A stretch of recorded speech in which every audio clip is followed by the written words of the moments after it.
But I'm here today to tell you that could it be that your very gift, the very thing that God has called you to do, that because you are able to look at a situation and see that something is missing and know, okay, well, if they were just doing this, and instead of complaining about it, you create the solution for it. Could that be your gift? Could that be what God has called you to? Okay. All right. You're going to learn today. Hey y'all, what's up? It's your girl SunRay coming at you guys with part 2 of this What Is My Gift series, okay? And so today we are going to be focused on agitation brings solutions.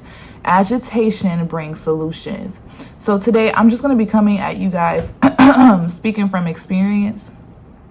And that's a lot what teaching with SunRay is it's the wisdom that God gives me, the revelation he gives me, but also too speaking from my personal experiences, because I'm walking along this journey with you guys, and these are some of the things that I figured out, and also in conversation with other leaders and people that have been in these roles and in these positions, and how God worked through them, okay? And so one thing that I've learned is that agitation brings solutions.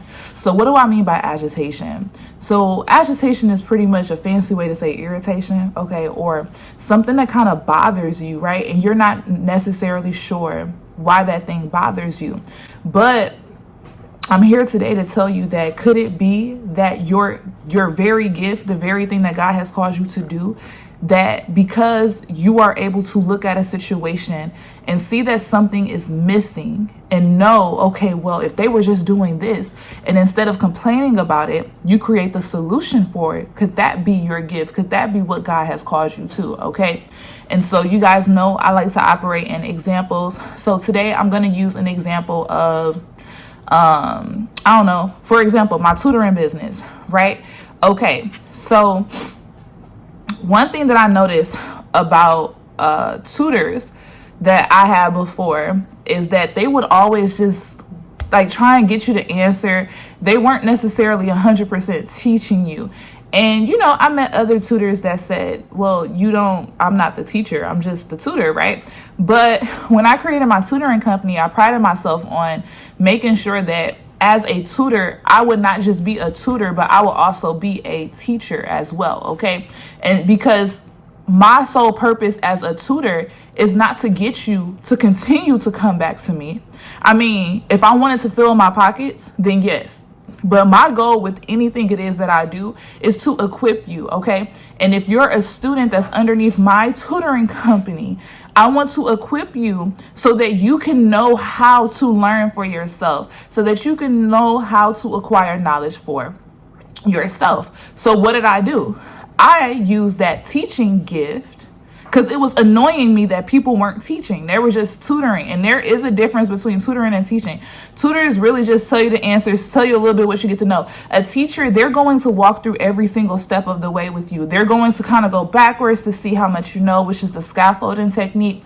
Then they're going to work with you progressively, but they're also going to look at other areas of your learning deficits, okay? So, and not even just learning deficits, but also your mind state. Because one thing I learned as a tutor as well is that if your student has a lot of emotional things going on, they're not going to be able to comprehend the material. And another thing as a teacher is very malleable. They're able to take any form of information and make it digestible for the person whom it's for, okay? So just like how I may have a 1-year-old and or maybe a 2-year-old and a baby, the 2-year-old will be able to digest if I gave it, I don't know, let's say some sort of food. It'll be able to digest that food, but I can still give food to the baby. It just has to be given in a different way. So they both still receive the nutrients that they need. It's just they receive it in different ways. Okay. And so when it came to tutoring, I learned that was an aspect that was missing, where we had tutors that would teach, tutors that would actually supply that student with knowledge so that they could actually know what they know, not only just make it past the exam, but also the final exam. Especially if you're in sciences, all of your exams are cumulative. For those of you guys who don't know what cumulative is, that means that everything that was taught to you from the very first day of lecture to the last day of lecture, a week before the final exam, is all fair game for the final exam, okay? And so with that, I used to just get so irritated. But then that agitation, that irritation turned into a solution. And the solution was the teaching gift that the Lord had given me, okay?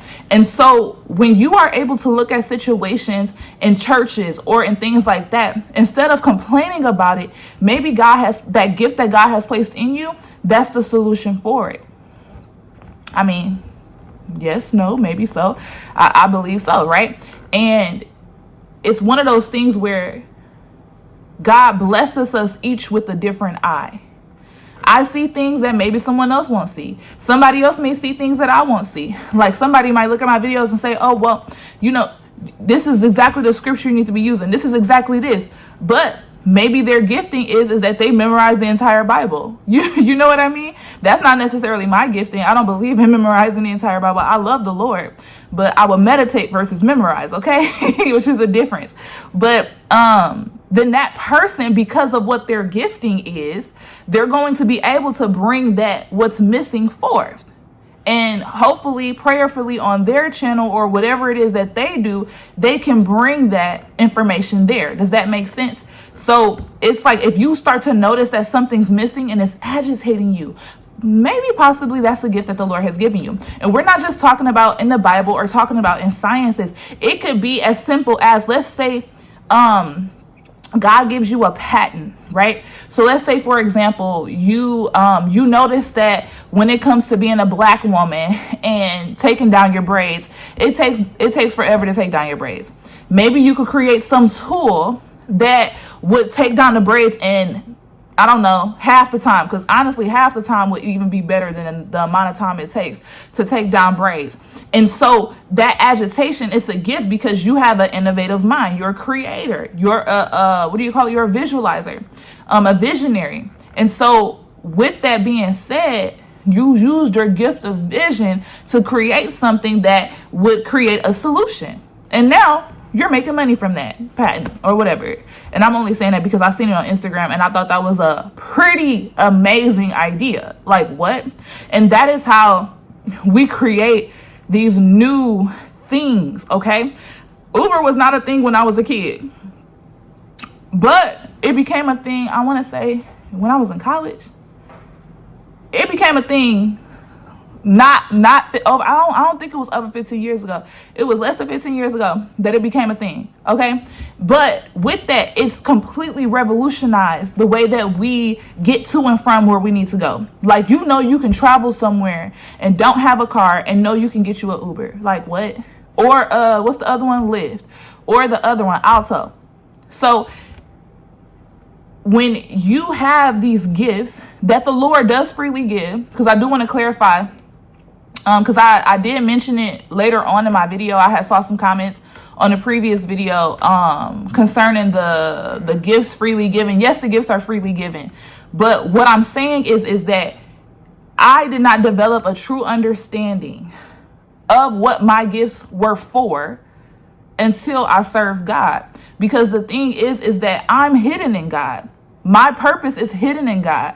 So if my purpose is hidden in God, I was using my gifts for all these things, but it was not God's direct will for me. And that will was not revealed until I myself sought the knowledge of God through serving.